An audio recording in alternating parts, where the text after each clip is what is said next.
Thanks for being with us this weekend. I know we're supposed to start a brand new series entitled Prayer. It's a circle thing. And hopefully you've been studying for this new series already. But we're just going to kind of pump the brakes on that series right now. We'll start it next weekend, first weekend in February 7th. But I just feel like we need, after some various conversations I've been in this week, and conversations my family's been in, and conversations I've heard, whether it be through text or just doing life, I kind of get the sense, maybe not you, but I kind of get the sense that a lot of people right now in our culture, society, are frustrated. They're tired. They're beaten up. Whether you're a follower of Christ or you're not a follower of Christ, everybody seems to be in the same boat, and we all seem to be mad at God. We seem to be irritated. We seem to be mad at one another. We seem to be mad at our families. We seem our level of just can be set off so quickly. We just we dealt with so much, and it seems like no sooner do we deal with one storm than another storm comes. And sometimes when we're dealing with one storm, then we get hit by another storm from the side. It's just one thing after another. So if you will, I want to talk about a time in Jesus' life, in the disciples' life, when the disciples were hit with a storm, if you will. And I want to just kind of dive in and see some lessons that we can learn from that. But before we get there, go ahead and turn me over to Mark chapter 4. But I want to go back to earlier this past week. Monday evening, Susan and Jenna and I traveled to a mall that we had never been to before. And on the way back from that mall, we stopped and got something to eat. And like I mentioned, we'd never been there before, so of course I'm using my GPS all the way there, using my GPS back. We saw this restaurant, it looked like it'd be a good place to eat, so we stopped there. And when I put back in the GPS the directions that I needed, it sent me a different way. It said that this route was faster, but it was a lot of back roads. Again, an area I wasn't familiar with. I looked at Susan and said, "What do you think?" She said, "Okay, let's give it a try." So as we're going through this small town, on the other side, it's unbeknownst to us, they've been working on the road. Now, it's been raining all day. If you think back to Monday, at least in our area, it was pouring the rain. It had been raining all day, and it's still raining.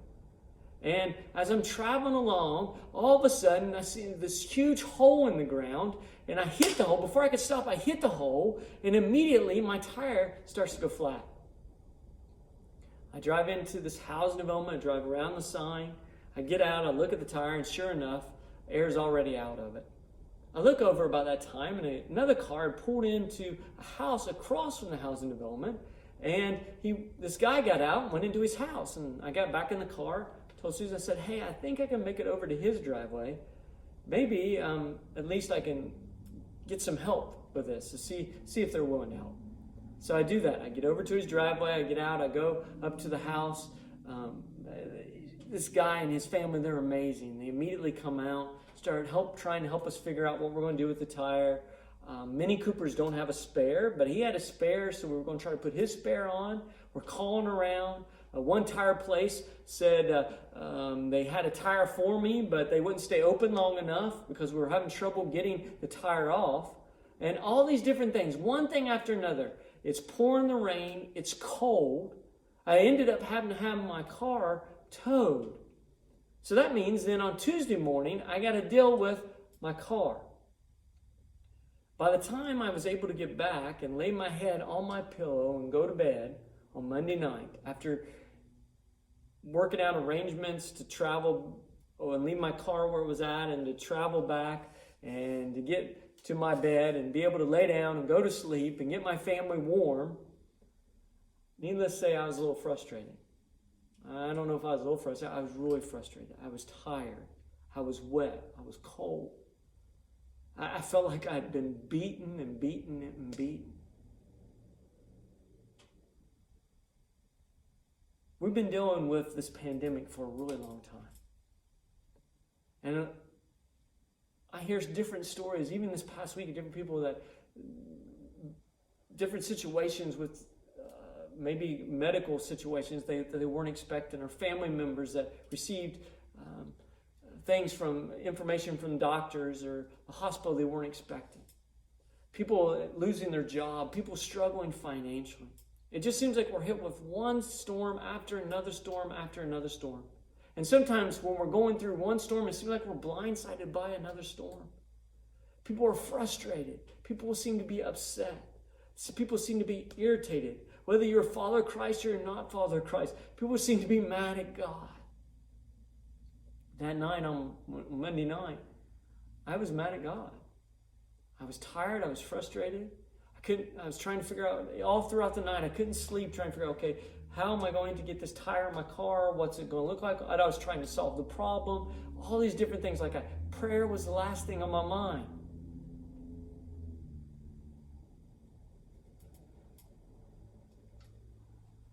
Whatever challenges we face,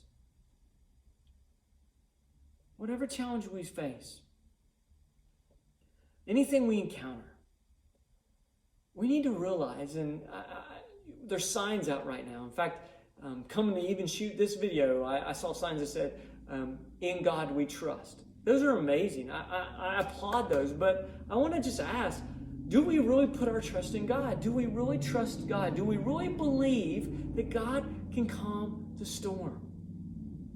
Over in Mark chapter 4, looking at verses 35 through 41, this is what we read in verse 35. It says, "That day when evening came, he said to his disciples, 'Let us go over to the other side.' Leaving the crowd behind, they took him along just as he was in the boat. There was also other boats with him. A furious swell came up, and the waves broke over the boat, so that it was nearly swamped. So they headed out, and everything is fine. But as they're going across, these clouds come up really quickly. And the storm moves in so fast. And there's thunder and all these things. And the waves, they start to pick up, and they're beating up against the boat till finally they're pouring over the boat. Now, these are fishermen. These are experienced men on the water. So I don't think necessarily that it was a storm. They probably experienced storms before. So I don't know if it was necessarily the storm itself that scared them, but it was how fast the storm came upon them. It was the way the storm was just rattling at the boat. It was waves were coming over the boat. They were frantic. They were afraid. And in verse 38, we read there, it says, Jesus was in the stern sleeping on a cushion. Now let's stop right there. From our perspective, looking at these men, this was the most dire circumstances, if you will. They are scared. They don't know if they're going to make it through this. They could possibly drown. And even if they don't drown, they could possibly be stuck out. They don't know if they're going to be stranded out in the water for hours. They're scared to death. They're terrified. Even as being experienced fishermen, they're scared in this experience. And where do we find Jesus? Jesus is sleeping. Look what it says there. It tells us, verse 38 through 4, it says, Jesus was in the stern sleeping on a cushion. The disciples woke him and said to him, "Teacher, don't you care if we drown?" He got up. He rebuked the wind and said to the waves, "Quiet, be still." Then the wind died, and it was completely calm. Then he turns to the disciples. He looks at them and says, "Why are you so afraid? Do you still have no faith?" See, the disciples were afraid, but guess who wasn't? Jesus wasn't. Jesus was calm. Jesus was calm. The disciples were so frightened that they awakened him, and they begged him to rescue them.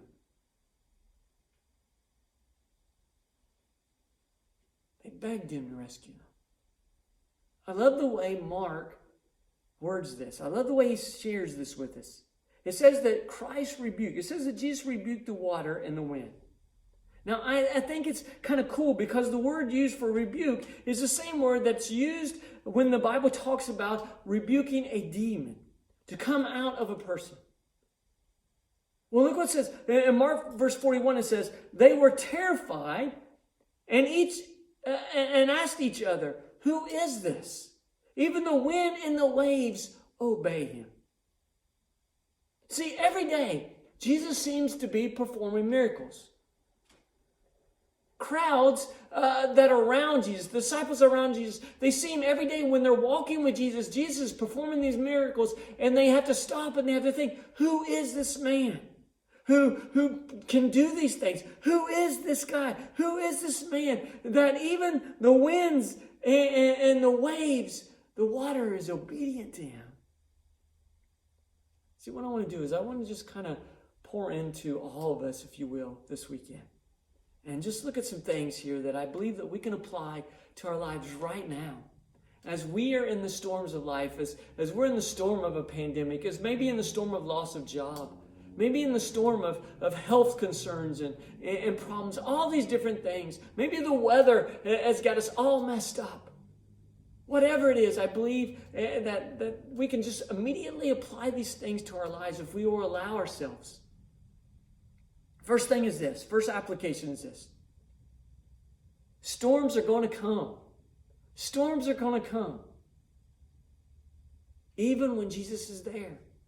We have to realize that storms are going to come. Now, I don't know where in the world we ever got this idea that when you become a follower of Christ, when you surrender your life to Christ, that everything is just going to be amazing, that there's not going to be any more storms. Where when you spend time in God's Word, we see that that's absolutely not biblical, not true. That's nowhere to be found. And we see even right here that even in the presence of Jesus, a storm came. So we have to understand that even with Jesus, even in the presence of Jesus, even with Jesus being there, there's going to be storms that are going to come. There's going to be storms.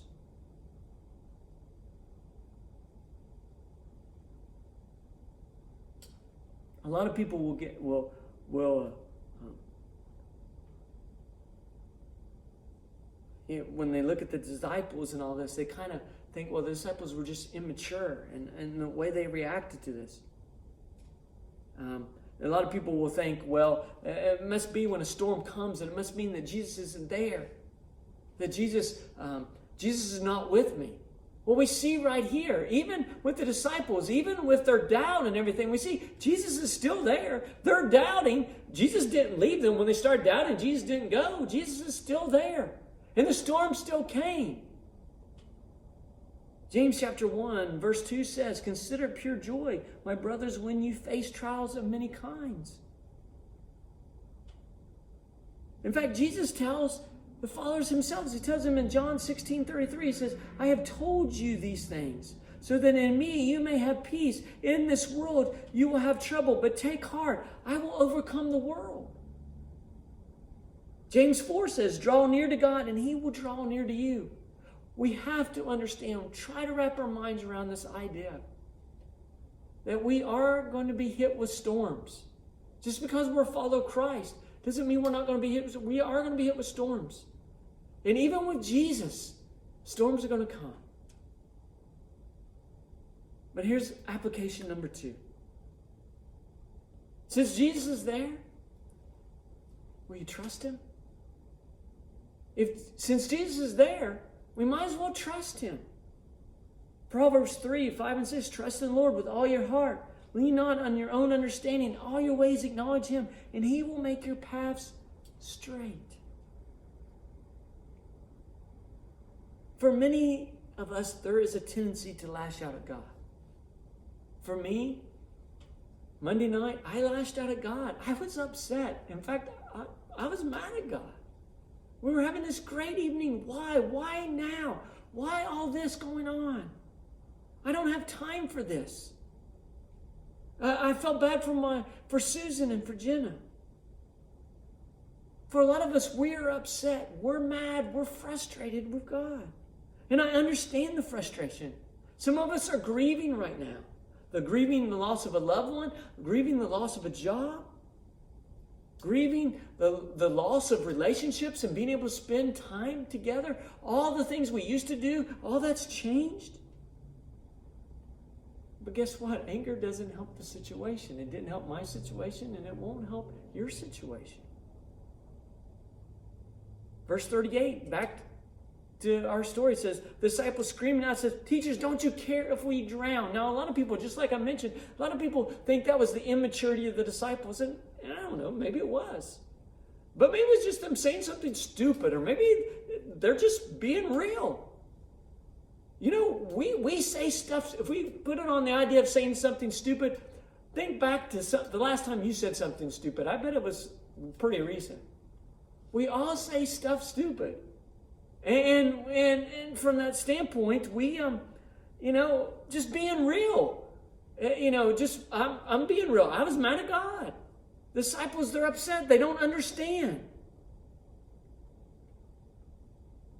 And stress, on top of everything, causes us to say stupid stuff or causes us to flare up in anger. And a lot of times we will, the ones that we love, the ones that we care for, are the ones that get the blunt of what we're experiencing. See, when you're in the midst of the storm and when your anger does erupt, or doubt emerges, or fear comes about, or worry or anxiety, I bet for a lot of us, if we're honest, if we're real this morning, this weekend, we'll say, don't you care that I'm drowning? Don't you care I'm going to drown? Don't you care about this pandemic? Don't you care I lost my job? Don't you care what we're dealing with health-wise? Don't you care about our family? 1 Peter chapter 4, verse 12 tells us, dear friends, do not be surprised at the painful trial you are suffering, as though something strange were happening to you. But rejoice that you are participants in the suffering of Christ, so that you may be overjoyed. Say overjoyed for me. That you will be overjoyed when His glory is revealed.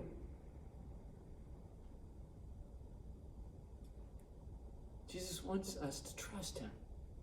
The storms are going to come when He's there. So we might as well trust Him.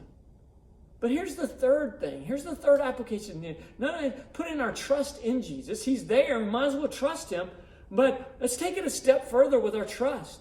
That we are not only going to trust Him. It's one thing to say, I trust Him. In God we trust. I trust Him. It's another thing to say, I trust Him that He is going to do whatever He's going to do in the right time, in the right way. I trust Him in everything. I trust Him in His timing. I trust Him in the way He's going to do it. See, I don't want us to miss what actually took place here in the life of the disciples and Jesus. See, a lot of times when we're reading through Scripture, and a lot of times going through life, even for you, if I was to ask you, have you experienced any miracles of Jesus? Not everybody, but a lot of you would say yes. And it's not the fact that we experience the miracles of Jesus, it's the fact that we realize sometimes we just kind of skim over those miracles, and if we're not careful, we'll skim over this miracle here and miss what Jesus actually did. You see, for a lot of us, we look at it and we see that we think that Jesus only performed one miracle, when actually Jesus performed two miracles. Look with me here. Don't miss it. At first glance, it looks like, again, it's just one miracle. But if you look through it, it says, when Jesus intervenes, when Jesus wakes up, what does He do? He rebuked the wind. He said, peace, and it stopped. Then He rebukes the water, and what? It's still, it's quiet. It became calm. So what initially looks like just one miracle is actually two miracles. He tells the wind to stop, and it stops. He tells the water, the waves, to be quiet, and they're calm. See, Jesus calmed both the wind and the sea simply by speaking from words from His mouth. And you know what? The same Jesus that we see right here is the same Jesus that's at the right hand of God. It's the same Jesus that is engaging with us in life. It's the same Jesus that is speaking into us. It's the same Jesus as we look all throughout Scripture The same God as we see promise after promise after promise. We're going to start talking about that next weekend in our new series. But we need to start to learn to hold on to these promises. We need to realize that just by the words that Jesus says, he brings calmness to the storm. So what do we do with this story this weekend? What do we do with this story? Well, I think maybe if we look at what David said, I think David sums it all up for us. You know, if you look at through the Psalms, you see prayer after prayer by King David. But there's one specific place in Psalms 56 verse 3 where David prays, "When I am afraid, I will trust in you." Can you say that? Can you pray that? When I am afraid, I will trust in you. When I am afraid, God, I will trust in you. When I am afraid, I will trust in you. I will trust in you. I realize that even as a follower of Christ, storms are going to come. Just with Jesus, I'm still going to be hit with storms. And since you're there, Jesus, I'm going to trust in you. Not only am I going to trust in you, I'm going to trust that you're going to do it the right way in the right time.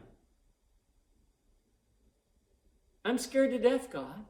I'm upset. I'm afraid. I'm mad. But I'm going to trust you. I'm going to trust you.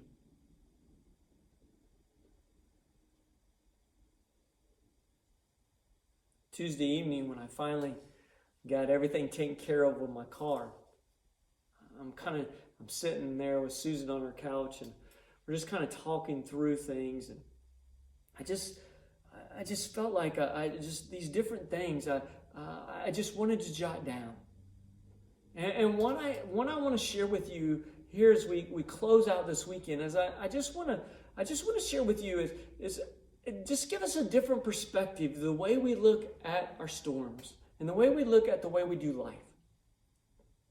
See, on Monday night, when I laid my head on the pillow, and all throughout that night, as I'm trying to sleep, I'm not able to sleep. I'm asking the Holy Spirit, please just give me some rest. But it's a spiritual battle that's going on, and I'm frustrated, I'm mad, and I'm trying to solve all the problems and all these different things. And my outlook is looking totally different. I'm not seeing the situation. I'm not seeing the storm through Jesus' eyes. I'm seeing it through my eyes. I'm not listening through my ears. I'm listening through my ears. And I'm seeing it through Jesus' ears until Tuesday night. And I just want to share with you the different miracles that happened to us this past week. They're not in any particular order. They're kind of random. I could have fixed them and put them in order, but I kind of just wanted to leave them the way they were. This is the first thing I wrote down on Tuesday night. I was able to pull into someone's driveway and get off the road. Second thing I wrote down, we didn't wreck. One of the questions that Jenna asked me was, Dad, could that have flipped the car?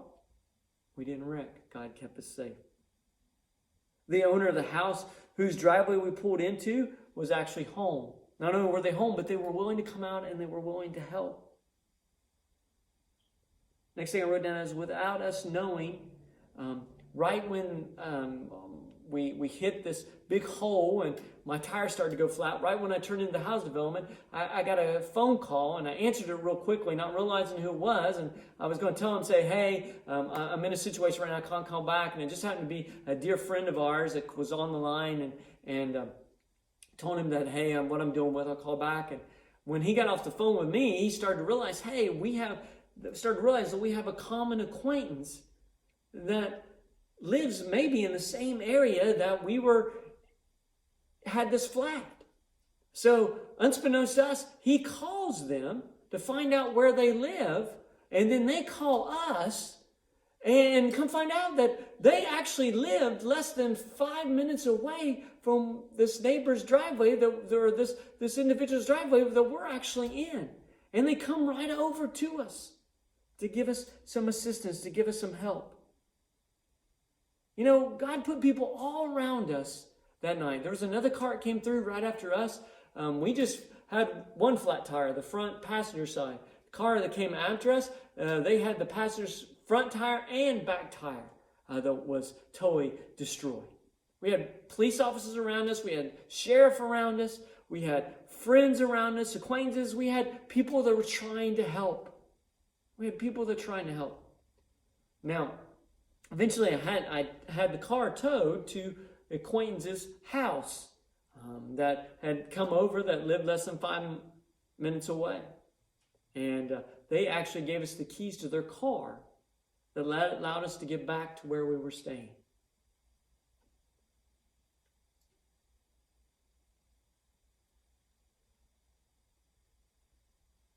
See, God not only provided for us on Monday night, but on Tuesday morning when I got up, the first place that I called, I couldn't get him to answer the phone. The second place I called had the exact tire that I needed.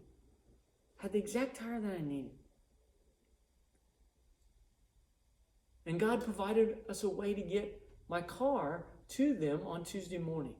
So as we're driving back to get the car, to get it towed or get it moved over to where we needed to get it fixed, it dawned on me, hey, wait a minute, my car's an all-wheel drive, and I don't think I can just put one tire on it. Now, some of you mechanics, I'm not, but from my understanding, when I've had all-wheel drive cars, you got to replace all the tires. And dawned on me, hey, I can't just use one tire. So when I get to our friend's house that had our car and we're getting ready to tow it over to the garage, I call them and say, hey, I have an all-wheel drive car. We hadn't talked about this. Can I just put one tire on? He said, well, it all depends on what the tread is on your car, but let me check and see. And it just so happens that they had the 4 tires that I needed. And I ended up having to have all 4 tires replaced on my car. God gave us the means to be able to financially to put those 4 tires on my car. Now, every time I get in my Mini Cooper on those brand new tires, I am reminded, God's got this. God's got this. You know what? God's got this. God's got this weekend. God's got this week for you. He's got this. Can you pray? Can you pray right now?